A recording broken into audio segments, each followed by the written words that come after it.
God created the heaven and the earth.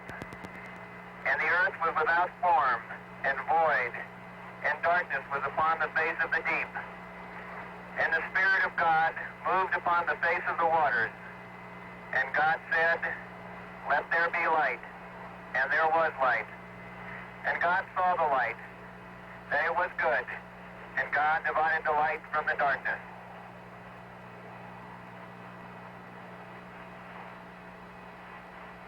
And God called the light day, and the darkness he called night, and the evening and the morning was the first day.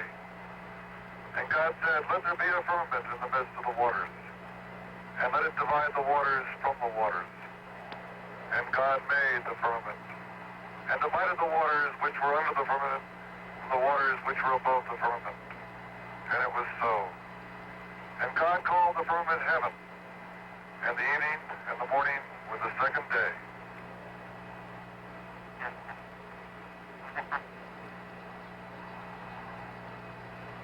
And God said, "Let the waters under the heaven be gathered together into one place, and let the dry land appear." And it was so. And God called the dry land earth, and the gathering together of the waters called he seas. And God saw that it was good. And from the crew of Apollo 8, we close with good night, good luck, a Merry Christmas, and God bless all of you on the good earth. Those words of Genesis were scratched on tablets and parchment many, many years ago, after man crawled out of his caves and began the ages-long process of exploring his universe and himself. Today, a great new chapter has been added to the story of creation and of growth. Man literally has wrenched himself away from the earth that bound him down through the millennia. He has soared to the moon. He has seen and shown it close.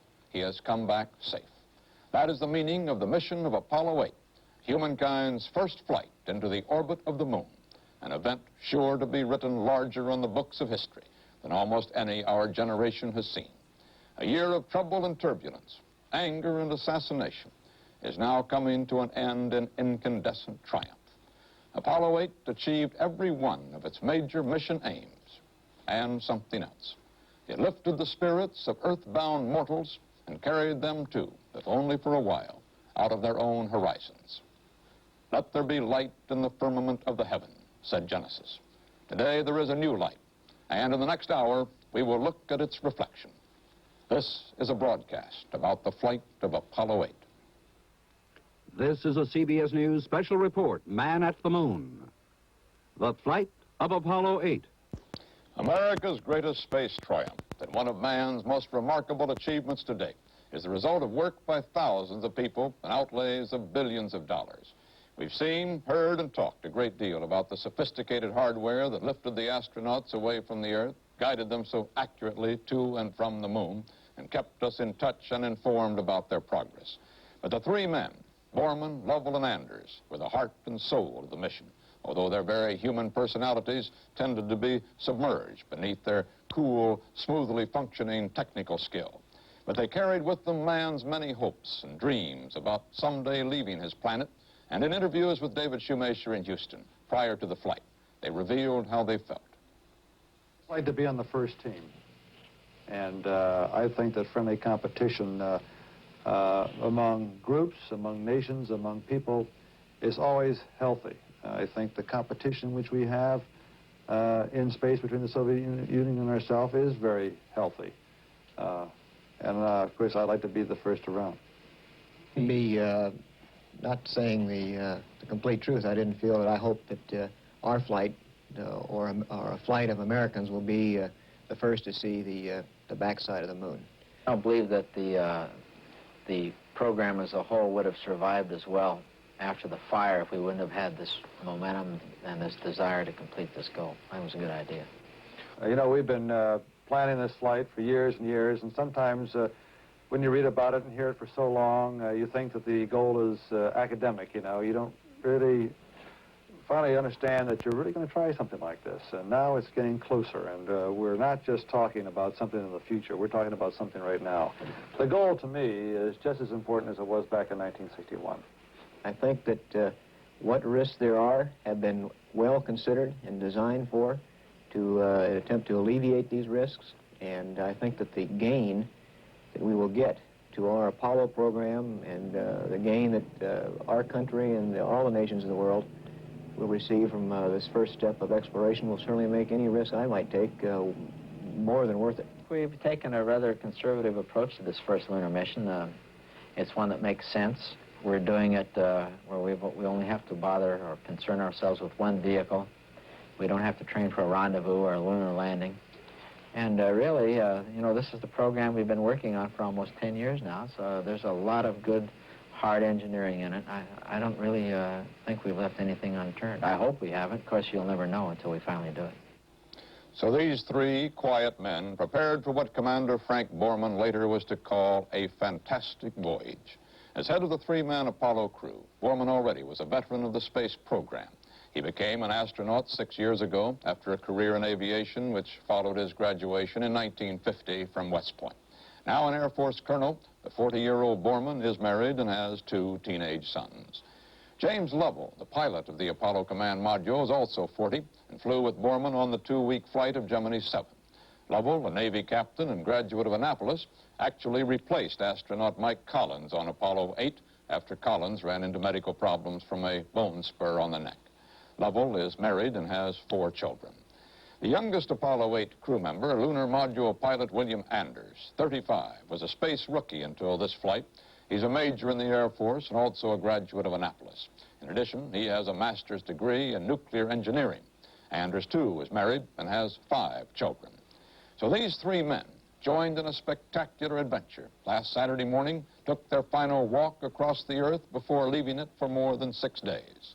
With Borman in the lead, the 3 astronauts suited up and carrying portable air conditioners headed for the van which would take them to the launch site for the elevator ride to the top of the 36-story tall Saturn V moon rocket. Here's how it went as we reported it, starting with the voice of Jack King at Mission Control. 10, 9. We have ignition sequence start. The engines are armed. 4, 3, 2, 1, 0. We have commit. We have liftoff. Liftoff is 7:51 a.m. Eastern Standard Time. Looks good. Cleared the tower. Oh, and there's the rumble in our building. It looks good. It looks like a good flight. It's a beautiful takeoff so far. This building is shaking under us. Our camera platform is shaking. But what a beautiful flight. Man perhaps on the way to the moon. If all continues to go well.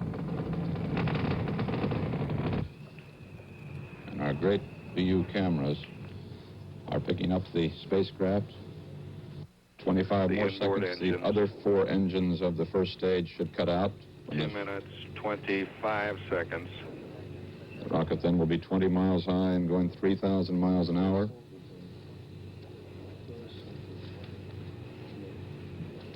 And there is the We see staging. an S1C, the first stage cut off.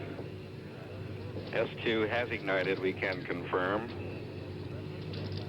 And the thrust looks good. All engines, all sources show the second stage is burning perfectly. 2.5 hours after that perfect liftoff came the historic decision. Go for the moon. And this is how it sounded. Apollo 8, Houston. Go ahead, Houston. Apollo 8, you are go for TLI. Over. Roger, understand. We're go for TLI. Go for TLI, trans-lunar injection, meaning to fire up the third stage engine to drive the astronauts up to a speed of more than 24,000 miles per hour, break them free of Earth orbit, and send them off to where no man had ever gone, toward the moon. During that early part of the voyage, the Apollo 8 crew went through a rehearsal of part of the maneuvers to be carried out on the way to the first lunar landing attempt. At the front of the third stage, just behind the spacecraft, is a compartment for carrying the lunar excursion module, the bug-like vehicle that actually is to put U.S. astronauts on the moon's surface next year. When the third stage separates, its forward panels are to break open, exposing the LEM, as it's called. Those future astronauts in their spacecraft ahead of the third stage then will turn their capsule around. They'll maneuver back, hook onto the LEM, and pull it free. There was no LEM aboard this trip, but on the lunar landing flight there will be, flying in tandem toward the moon. But this time, what eventually will act as the mothership, the spacecraft, flew on alone, aiming only to achieve lunar orbit. On Sunday, one day along on their 500,000-mile round trip, the astronauts became sick. Borman apparently was hit by a 24-hour flu, while Lovell and Anders just weren't feeling well. But their illnesses quickly cleared up in time for them to send back the first of the long-awaited live television pictures. Initially, problems with the small camera's telephoto lens frustratingly resulted in man seeing his first long-range view of the Earth as a big white blob, although the interior shots of the spacecraft were just fine.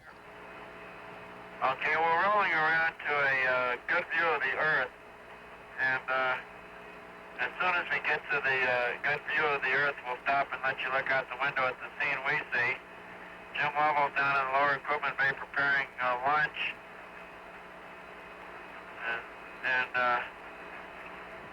and Bill is holding a camera here for us both.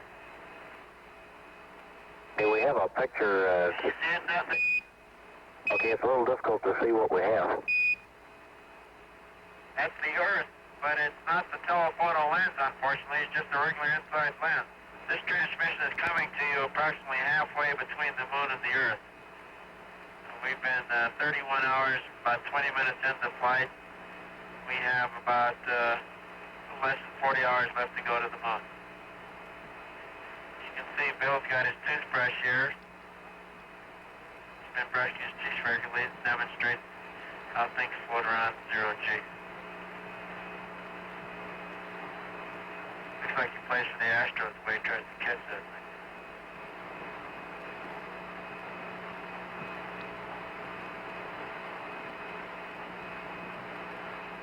I certainly wish we could show you the Earth. It's a beautiful, beautiful view with predominantly blue background and just huge covers of white clouds, particularly one very strong vortex up near the terminator.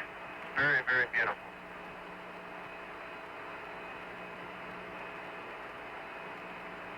Happy birthday, Mother. Ground control told the astronauts how to fix the camera before the second telecast, which came Monday from more than 200,000 miles out. Hope that everyone enjoyed the picture that we're taking of themselves.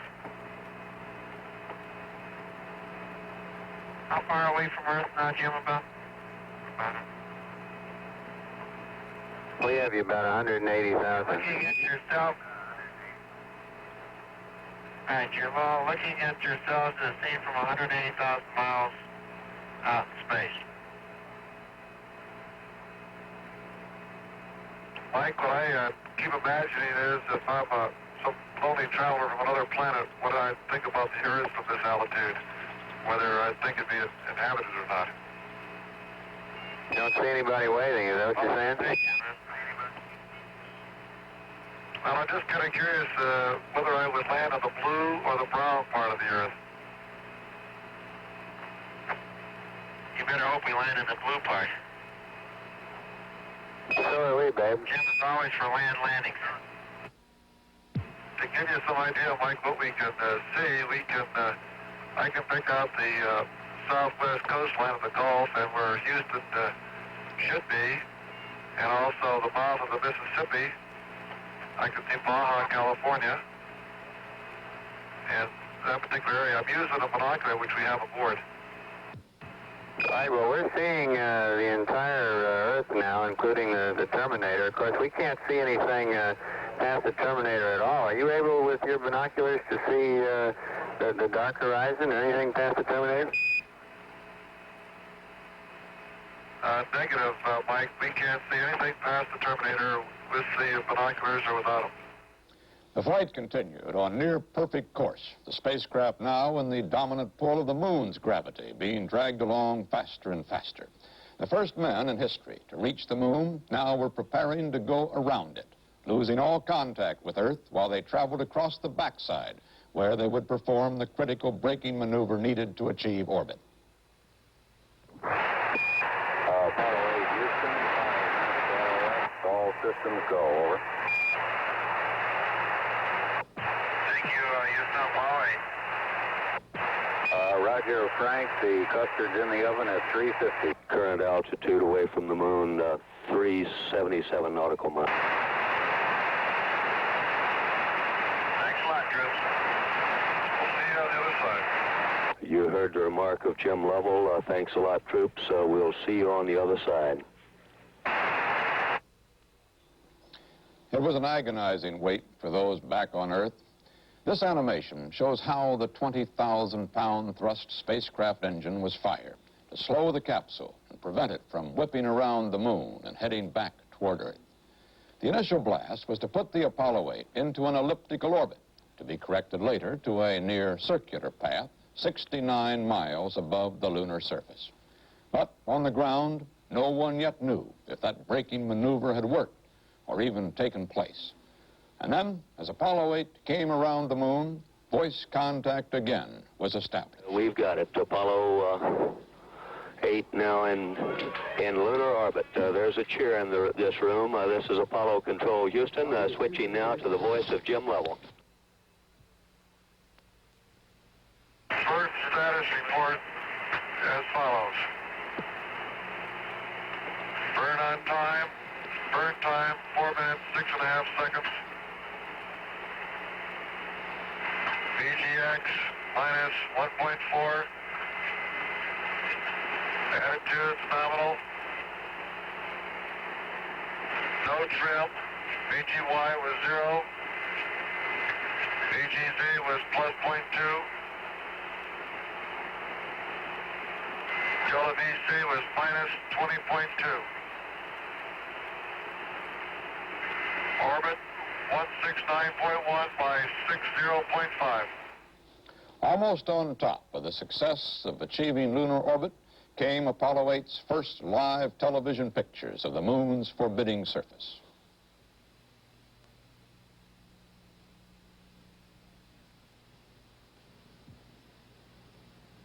The moon is very bright and not too distinct in this area. I'll give you Shiloh horizon. Roger. How's that look? Is it on the top of your picture? Apollo 8, this is Houston. It's a good picture of the horizon. We can't see many terrain features as yet. There's a very new bright impact crater. Should be in the field of view now. Roger, Bell. Do you see it in the upper part of your screen? Hey, Bill, how would you describe the color of the moon from here? The color of the moon looks a very whitish gray, like dirty beach sand, and with lots of footprints in it. Don't these new craters look like pickaxes striking concrete, leaving a lot of fine haze dust?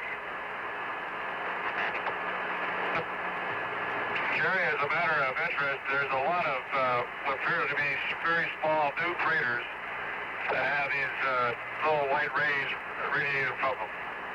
Roger, Jim. Looks like we just got... Roger, we're passing over the crater Borman. And there's Anders out there. Level's right south of it. Roger. Jerry, another interesting feature, these small impact craters have dark spots in the center where it appears that they buried in and hit some new material down below that scattered a lot of fine white dust around them.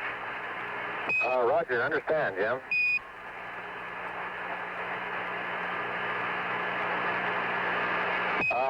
This Houston, Apollo 8, this is Houston. Looks like we can see Collins now. Roger, there's Collins for you. And Collins is right on the edge of Space C, which we're about to pass over. Roger.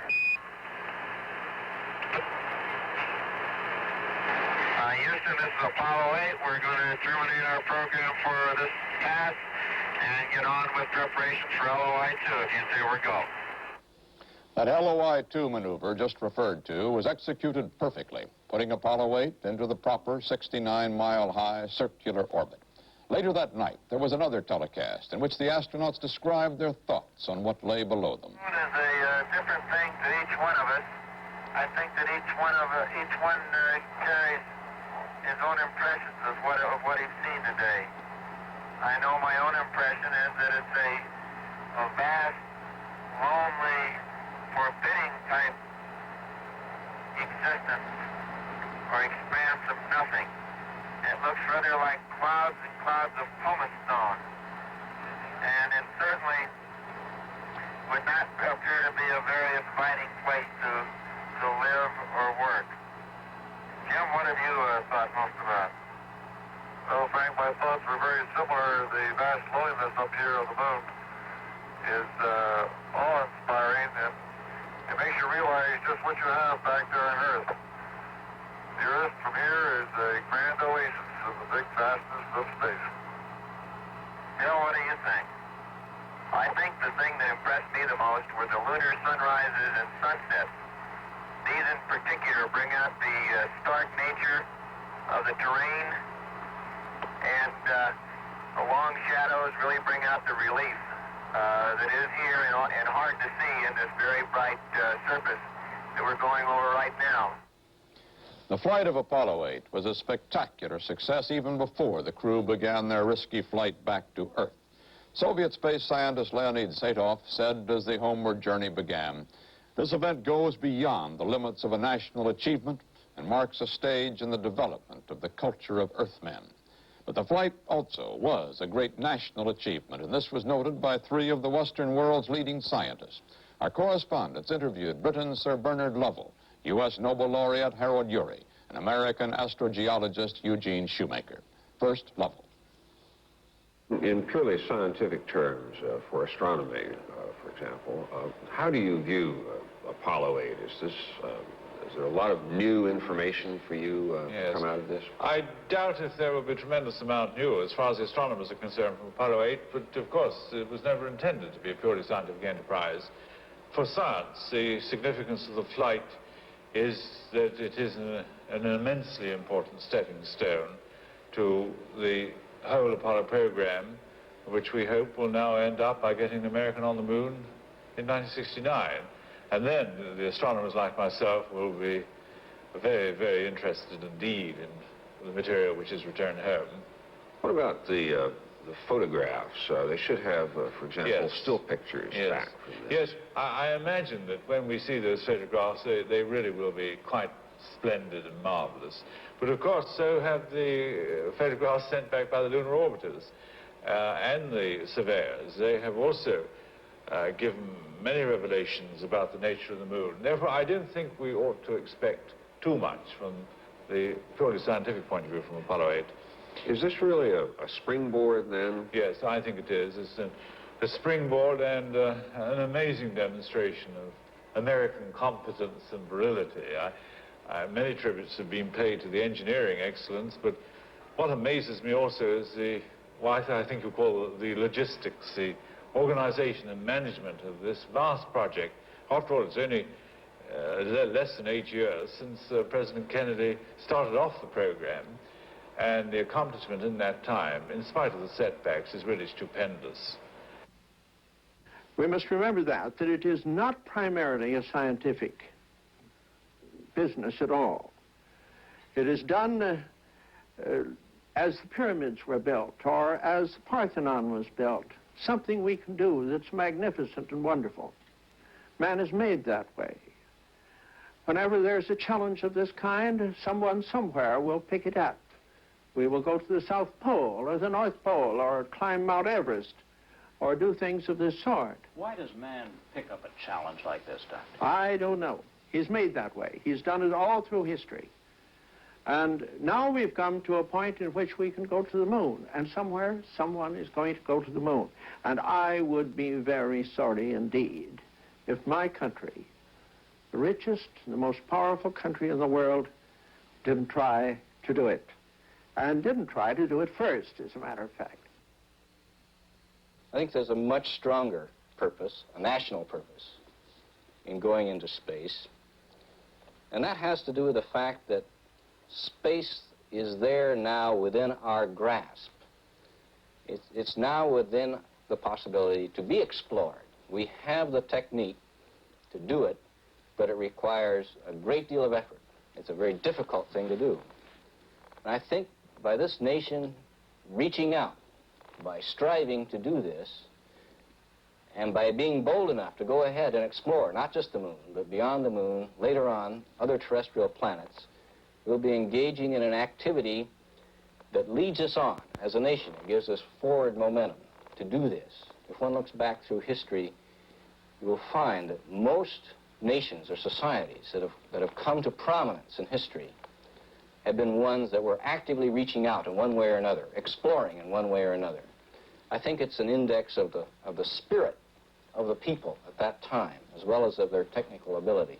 I think it's very, very important for the national spirit that we do this. And science and the technological byproducts that come out of this are just that. They're byproducts, but they're not the real reason for going into space. Period in lunar orbit was spent taking more film and still photographs.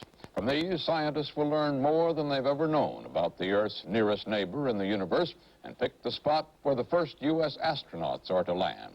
On Christmas Day, the Apollo crew, after circling the moon 10 times in just 20 hours, was ready to head for home. But as before, the critical maneuver had to be performed while the spacecraft was behind the moon. We will see what happened in animation while hearing the actual transmission at the time from Mission Control. And here in Mission Control Center, we've just counted down to the burn. We should have ignition at this time. That will be a 3-minute and 18-second burn nominally. It will increase the spacecraft velocity by about 3,522 feet per second, or some 2,395 miles per hour. Following the maneuver, the spacecraft should have a velocity of about 8,800 feet per second, some 6,000 miles per hour. But no one on the ground could know if the spacecraft were going that fast until it re-emerged from behind the moon a few minutes later. A few minutes later it did, one of the most dramatic moments of the trip.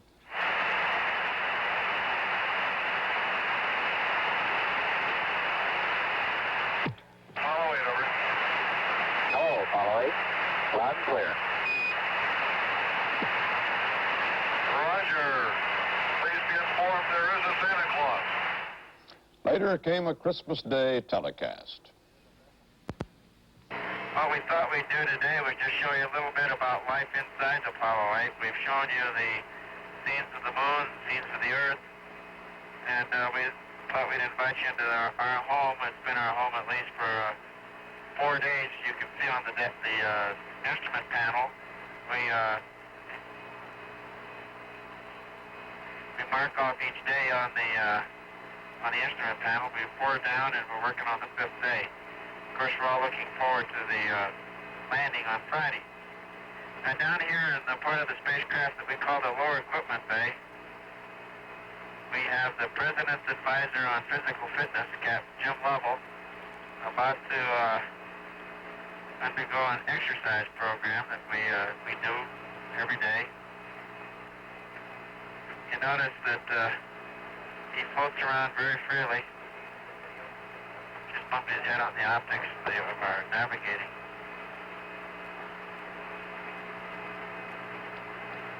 He's working with an exercise device that's designed to keep the muscles in shape. What do you have today, Bill, for dinner? Well, here we have some cocoa. Should be good. I'll be adding about 5 ounces of hot water to that.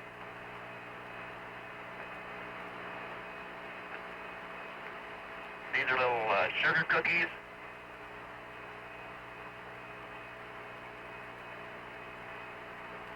Some orange juice.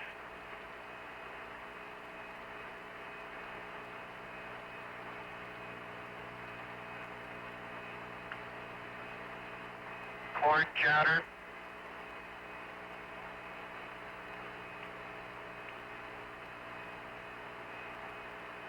Chicken and gravy. napkin to wipe your hands when you're done. I'll prepare some orange juice here. I hope that you all had better Christmas dinners today than this, but nevertheless, we thought you might be interested in how we eat. Right, I haven't heard any complaints around here, Frank. We'll bring you up to speed on your food when you get back. Down in this area, it's called the LEB, or the Lower Equipment Bay, and we have our optics positioning equipment right here. We do all our navigation down here by setting on stars and on the horizons of either the moon or the Earth. And this is where we find out exactly where we are in space, what direction and how fast we're traveling. And our computer, as Frank had mentioned, then takes the information and tells us how to maneuver to get home safely. I work with the scanning telescope and the sextant, and occasionally if I get too busy, I just sort of float out of sight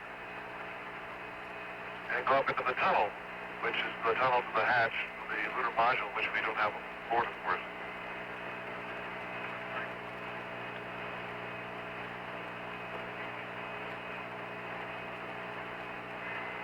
Well, that's about all we have for today. Each and every one of us wish each and every one of you a very Merry Christmas. The next day, more than halfway home, the astronauts transmitted their sixth and last telecast from space. We hear first from Mission Control. This view from Earth with a telephoto lens at some 97,000 nautical miles. Down on the Earth here, so far out in space, I think I must have the feeling that the travelers in the old sailing ships used to have. You're going on a very long voyage away from home, and now we're headed back. And I have that feeling of being proud of the trip, but still happy to be going back home and back to our home port. And that's what you're seeing right here. Roger, Bill. We'll sure be glad to get you back, too.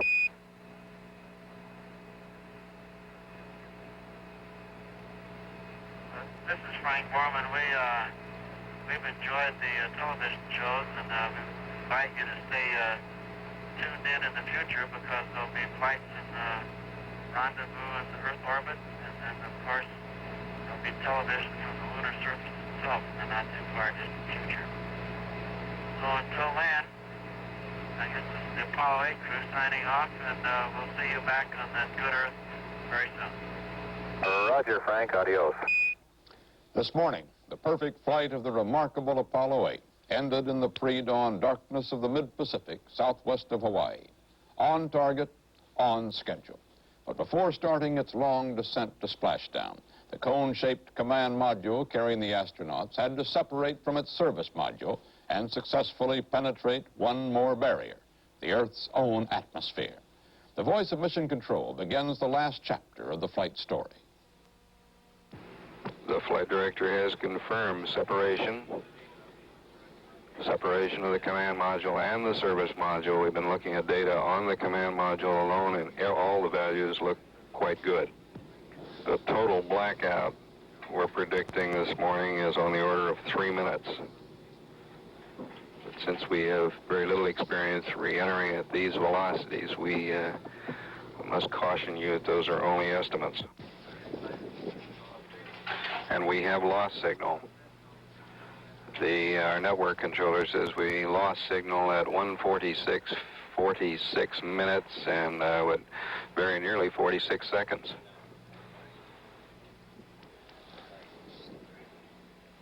And our estimate is that this blacked out period will continue, or let's see, 3 minutes.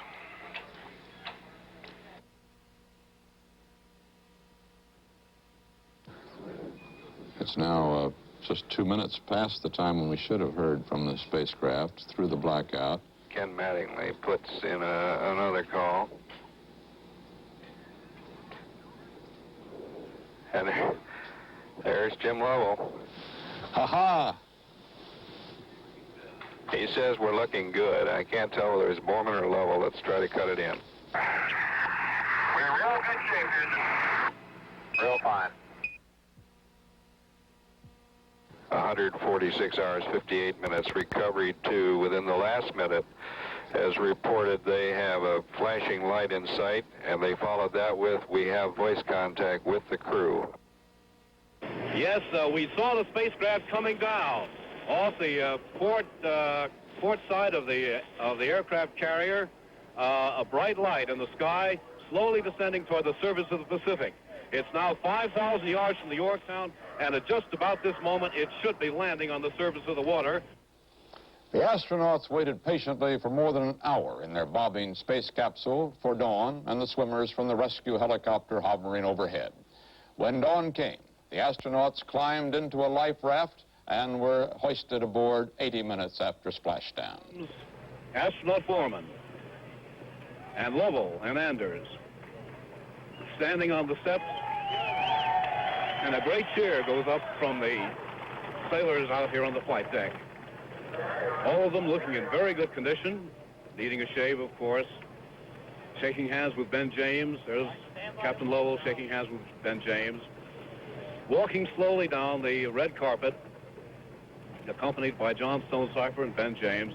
Colonel Borman, would you care to say a few words to the crew? Yes, sir. Thank you. Well, we're just very happy to be here, and we appreciate all your efforts. And I know you had to stay out here over Christmas, and that made it tough. Jim and I always seem to fly in December. We made it home before Christmas in '65, but we can't tell you much how much we really appreciate you being here and how proud it is for us to participate in this event, because thousands of people made this possible, and I guess we're all just part of the group. Thank you very much. Then there was the traditional giving of ship's caps to the three astronauts, who, when everybody stopped to think about it, were the first visitors from space they'd ever had. The astronauts then were taken to the ship's sick bay for medical exams while the Navy began the task of recovering the precious Apollo 8 space capsule. Before the astronauts arrived on the carrier, President Johnson placed a call to talk to them from Washington. They later listened to a tape recording of the president's words. You've taken all of us, all over the world, into a new era. And my thoughts this morning went back to more than 10 years ago in the Pedernales Valley when we saw Sputnik racing through the skies, and we realized that America had a big job ahead of it. It gave me so much pleasure to know that you men have done a large part of that job. So we rejoice that you're well, and we send you congratulations from all of your fellow countrymen and from all peace-loving people in the world. The president spoke of the Russian launching of the original Sputnik more than 11 years ago, a fact which jolted many Americans into thinking seriously about space for the first time. CBS News did a broadcast on the subject that winter, and I was the correspondent. Let's go back in time now and look at our evaluation of the then brand-new space race. Just 3 months ago, last October 4th, a new moon no bigger than the span of a man's arm came over the horizon and cast a different light on our affairs. Sputnik was a serious threat, if not to our immediate security, then to our sense of security. It shook the confidence of our allies, the respect of the neutrals. Moscow's mood has been one of new confidence, exultation in the Soviet press. Ours, a Soviet Sputnik, is first in the world. Entire world ecstatic over great victory of Soviet science. First step into the cosmos, Sputnik over all continents. In the race for control of the moon's surface, here's where we stand. Here's our first space vehicle, still on the ground. It might have been launched more than a year ago, a year ahead of the Russians. Originally, there was a joint Army-Navy project to put a satellite into orbit in 1956 using military rocketry. But the White House deliberately canceled that in favor of the lower priority scientific program. Right now, there is no problem in the theory or technique of orbiting a satellite that we haven't licked, but it's a laboratory licking. We need tests and more tests. In every quantity of tests, there's a definite number of failures. The Russians keep their failures to themselves. We don't. To sum up, in satellites, we are a year behind the Russians, the year we lost in the switch from the military to the scientific program. We hope to make up some time by using satellites with better instruments than theirs contain, and thereby collect more information with ours. But the Russians are gathering valuable data right now. Since those dark days of 1958, the United States, too, has been gathering valuable data in flight after flight, suborbital, orbital, spacewalks, rendezvous, and now the trip to the moon. And so far as can be foretold, the United States is likely to put a man on the moon before its Soviet space competitor. At the very hour of splashdown, we sent cameras to look at the bizarre craft which is slated for the riskiest space job of all, landing on and leaving from the moon. The particular vehicle designated to take 2 astronauts to the surface of the moon in mid-1969 is being prepared today by Grumman engineers at Bethpage, Long Island. This is lunar module number 5, to be attached to Apollo 11. Here is the cabin in which 2 astronauts will stand. Workmen are making final adjustments on the instrument panels. This is the hatchway down to the lunar surface. The descent to the moon will be slowed by an engine sheathed in plastic for protection and shipment. This is it. Various antennae will aid the lunar landers in rendezvous and docking and in conversation with each other. The radar antenna has been removed for safety during the flight to Cape Kennedy. Perhaps the most critical engine on LEM is this one, the engine that is to lift the upper stage off the moon and get the astronauts back to their command vehicle for return to Earth. It's a smaller version of the same engine that got the Apollo 8 astronauts in and out of lunar orbit and back on course for the Earth. There have been some troubles with the lunar module. In fact, Apollo 8 was originally intended to test the module in Earth orbit, but the module wasn't ready. Now the question is whether it will be ready and safe for the next test and for the moon landing before the end of 1969. In our Space Center, Mike Wallace talks with a senior Grumman engineer about that and about how LEM works.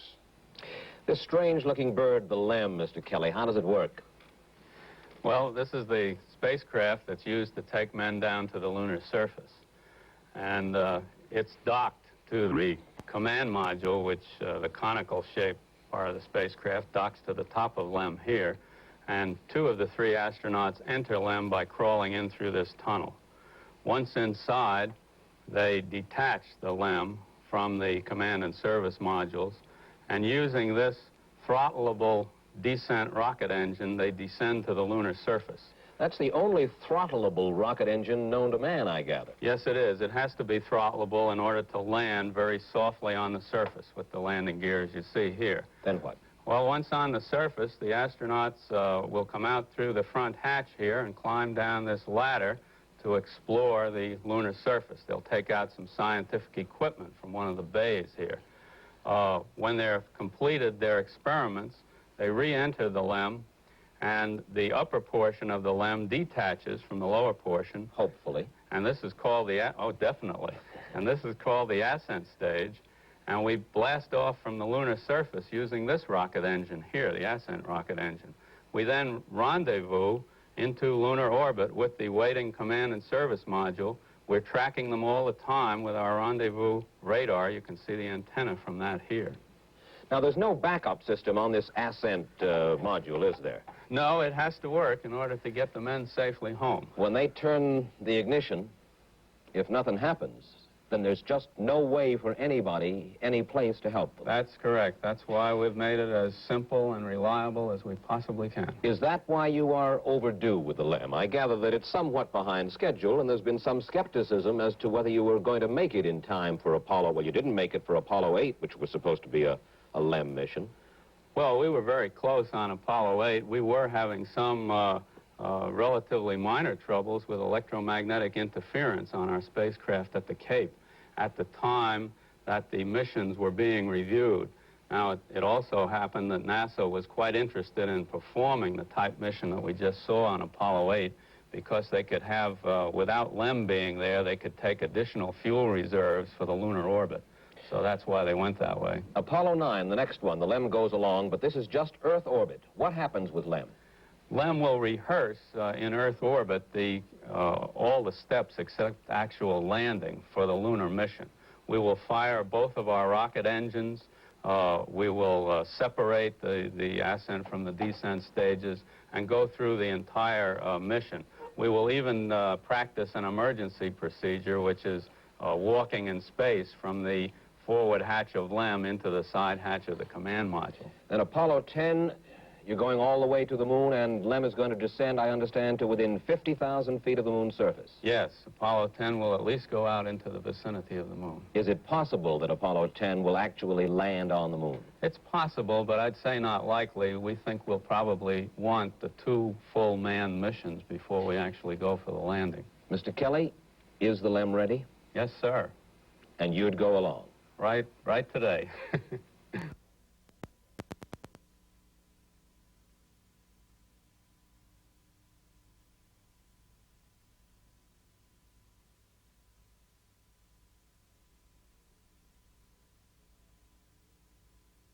First astronaut aboard will be the commander, astronaut Pete Conrad, who sits in the left-hand seat. He will be followed by the lunar module pilot, Alan Bean, who sits in the right-hand seat. While these first 2 crewmen are going aboard, the 3rd member of the crew, astronaut Dick Gordon, will remain in the elevator at the 320-foot level. He will be in the company of a suit technician, and as the progress of the 2nd astronaut, Alan Bean, is accomplished, as he's brought aboard, Dick Gordon will be called across the swing arm and will be the 3rd member of the crew to come aboard. The transfer van now departing from the crew quarters at the Manned Spacecraft Operations Building here at the Kennedy Space Center on the start of the trip to the launch pad. We're at 3 hours, 10 minutes, 20 seconds, and counting. We'll go on the Apollo 12 countdown at this time. This is Kennedy Launch Control.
Testing, testing, testing. 1, 2, 3, 4, 5. Testing, testing.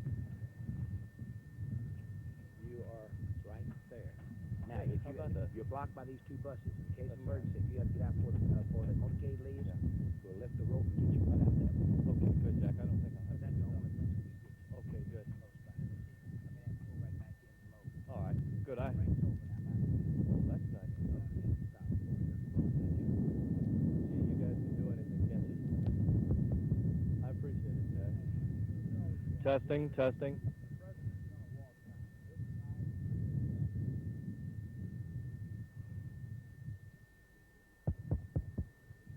Testing, testing, testing, testing.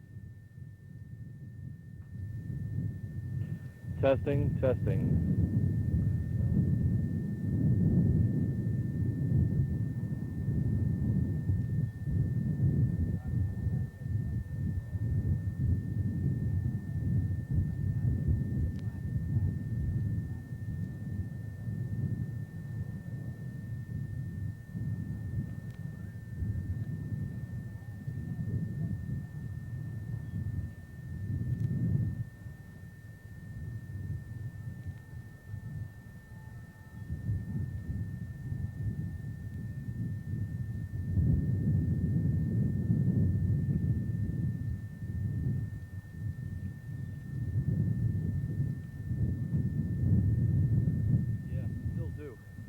in a studio.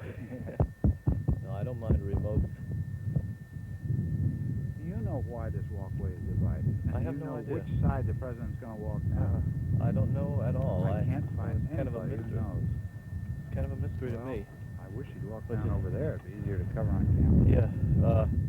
The reason I put this thing out here, well, I can put it. Well, as long as it's here, I'll tell you, we'll set the shot now. Okay. Well, it's going to be roughly in here. Might go a foot or two either way. If they want it on that side of the rope, fine, I'll put it there. But I have not yet been able to get a decision on it, and so it falls to me to make the decision as to where he's going to speak from. So it'll be right around in this area, generally lined up with this crack in the pavement here. Because I want to get them far enough behind these speakers so when they put it on the PA, we don't get feedback.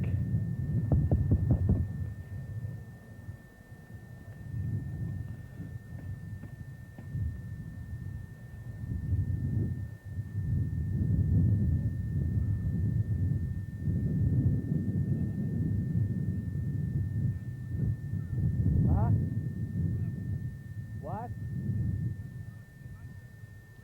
Okay, I'll go crank it up, and then will I send it back to you and we can test it? I'll crank up the level. Huh? What do you mean they won't send it back here? They're supposed to. They're supposed to. It's to the PA system. Fine, let's have it. That's what we intended. If the president speaks, that's exactly where we want it to go, all over the whole place. Over the PA system here, and they can pipe it anywhere they want, because it's public remarks. It's not off the record.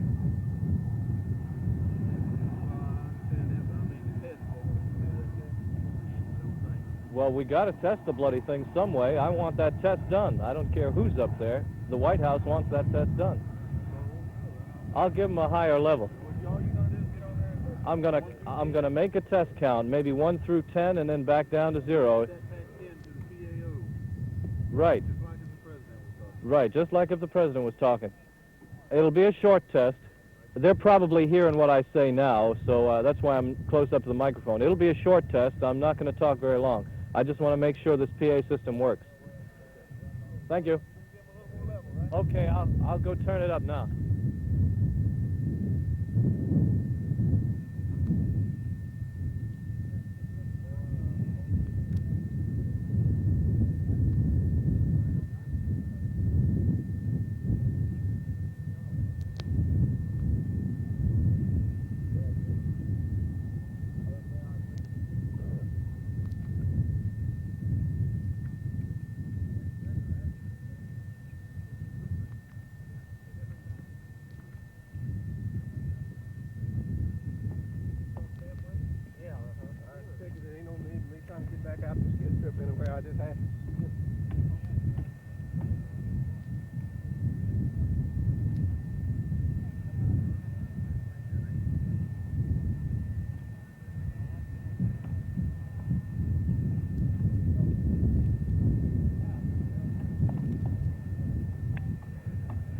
Testing, testing, testing. This is a test. Testing, testing, testing. This is a test. This is a test. Testing, testing, testing. 1, 2, 3, 4, 5. 5, 4, 3, 2, 1. 1, 2, 3.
This is Apollo Saturn Launch Control, T-minus 2 hours, 58 minutes, 54 seconds, and counting. The Apollo 12 crewmen aboard their transfer van now going down the last leg on their trip to the launch pad. They're on the main road now. They've gone past the Launch Control Center and are heading down. They'll be coming up shortly on the Mobile Service Structure Park site, and then we'll make the turn toward Pad A. It's about 18 minutes that we give the transfer van to make the trip from the crew quarters to the launch pad. Once the astronauts do arrive at the pad, they'll board one elevator that will take them inside the mobile launcher and a second high-speed elevator that will take them up the mobile service structure to the 320-foot level from where they will board their Apollo 12 spacecraft. The backup command module pilot, Al Worden, is aboard the spacecraft at this time, as he has been for the last 30 or 40 minutes or so, performing final checks of switches and the water and environmental control system in preparation for the arrival of the crew.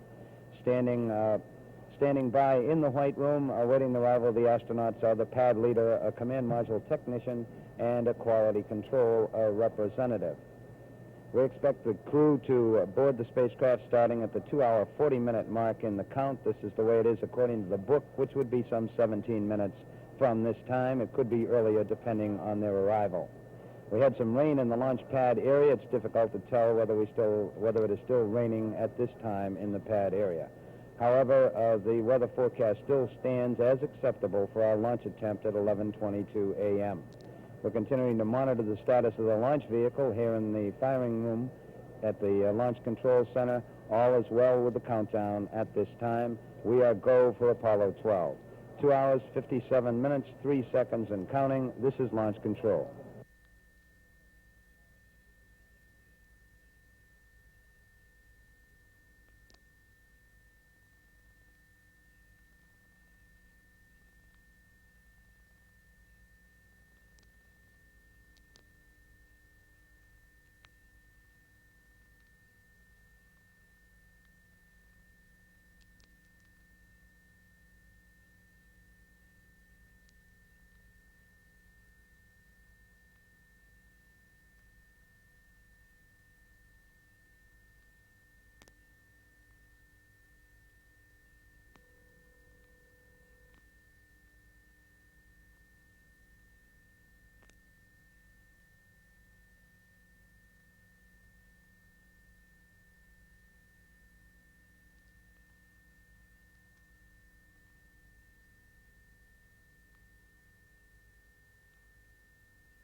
This is Apollo Saturn Launch Control, T-minus 2 hours, 53 minutes, 5 seconds and counting.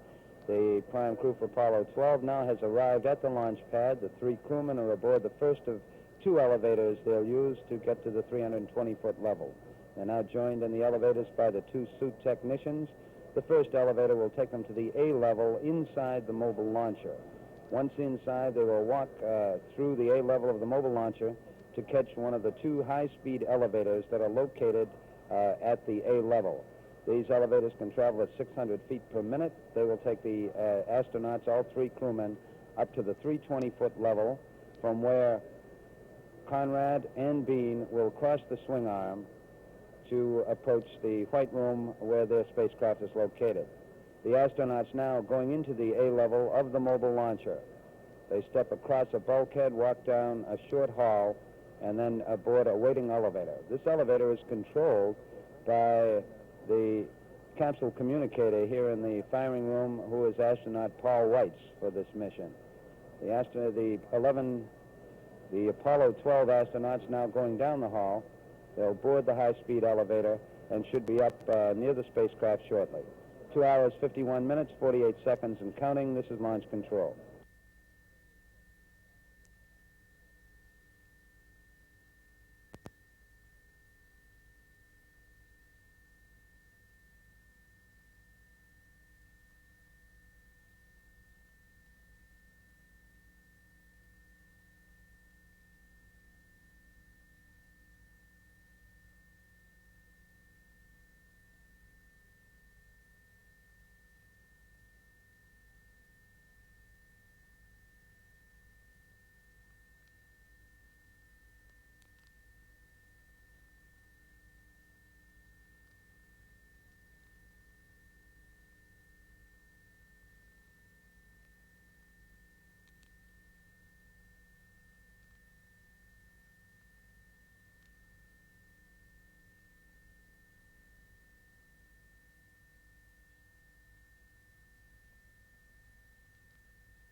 The Apollo Saturn Launch Control, T-minus 2 hours, 48 minutes, 56 seconds and counting. The astronauts have arrived in the White Room. That is the spacecraft commander, Pete Conrad, and the lunar module pilot, Alan Bean. The 3rd member of the crew, astronaut Dick Gordon, will stand by in an elevator located on the mobile launcher at the 320-foot level. He is in the company of a suit technician and will be called across the swing arm after his 2 colleagues go aboard. The spacecraft commander, Pete Conrad, now boarding the spacecraft. He sits in the left-hand seat. We have him over the sill at 33 minutes past the hour. 8:33 a.m. Eastern Standard Time, and Pete Conrad is aboard the Apollo 12 spacecraft. Astronaut Al Worden, the backup command module pilot, will be a fourth astronaut in the spacecraft for some 30 or 40 minutes. He's inside now, and he will give a hand in seating all three astronauts in their couches. Worden will work in the front of the spacecraft, that is in front of the couches, giving a hand, while the suit technician works in the rear, that is behind each couch. So at certain points we will have actually 5 people in the spacecraft, the 3 crewmen, the backup command module pilot Al Worden, and just inside the spacecraft the suit technician. And Worden and the suit technician will give a hand in getting the astronauts seated snugly into their couches and help them with their preliminary checks. Alan Bean, the lunar module pilot, who'll sit in the right-hand seat, should be coming across the sills shortly. Dick Gordon, as we reported, still standing by in an elevator on the other side of the Apollo access arm. The spacecraft test conductor has just made a communications check and received a cheery good morning from Pete Conrad, the spacecraft commander. That is our status at this time. We're 2 hours, 47 minutes and counting, theoretically some 7 or 8 minutes ahead of the planned procedure time for astronaut ingress. All still going well at this time, with Conrad aboard, Bean standing by in the White Room, and Dick Gordon still awaiting the call in the elevator at the 320-foot level. This is launch control.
Launch Control, the spacecraft commander, astronaut Pete Conrad, now fitted snugly into his couch on the left-hand seat of the Apollo 12 spacecraft, and the space suit technician and backup command module pilot Al Worden now giving astronaut Alan Bean a hand in checking him out. In each case, as an astronaut is brought in to the spacecraft, he goes through the same sequence, that is to hook up a communications cable, then actually hook the astronaut and his pressurized garment into the suit circuit system of the spacecraft to bring the oxygen flow to the suit. This is followed by some communications checks, and finally we get some preliminary medical readouts on each astronaut, and in a final check to assure that everything is okay, the spacecraft test conductor in each case asked the astronauts to check some panels nearby to assure that as he came aboard he might not have inadvertently hit some of the switches. So in each case we have a switch list check, a brief one. We expect that the spacecraft test conductor, Skip Chauvin, will be calling the third member of the crew, Dick Gordon, to come across the swing arm shortly. We'll be standing by. We appear to be right on time as far as our procedures are concerned. Here in the firing room, the crew continuing to monitor the status of the Saturn V launch vehicle as we continue with crew ingress. We're now at 2 hours, 36 minutes, 26 seconds and counting. We are go for Apollo 12 on our launch attempt with the window opening at 11:22 a.m. Eastern Standard Time. This is Kennedy Launch Control.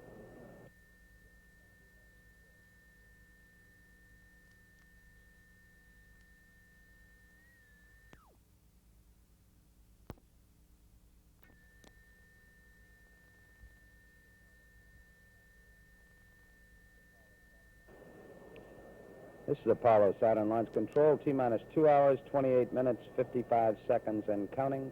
Still go with Apollo 12 at this time. At the 320-foot level at Launch Pad A, where the hatch for the Apollo 12 spacecraft is located, we now have the third member of the crew aboard. Dick Gordon, the command module pilot who sits in the middle seat of the spacecraft, came aboard the spacecraft at 46 minutes past the hour. We boarded all three astronauts in a span of about 13 minutes.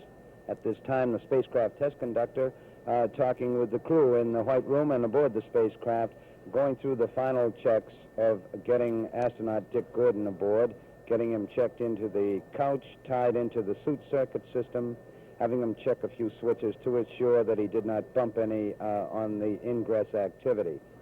We still have the suit technician in the spacecraft, and in front in the lower equipment bay is Al Worden, also giving a hand as we go through the preliminary checkout of the three pilots aboard. We'll get a quick medical readout here shortly on Dick Gordon, and then a Houston flight. Mission Control Center Houston is standing by to perform some communication checks with the astronauts aboard the spacecraft. All still going well with the count. Weather is go, and we're still aiming toward our planned T0 at 11:22 a.m. Eastern Standard Time. 2 hours, 27 minutes, 29 seconds and counting. This is Kennedy Launch Control.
Broadcast van.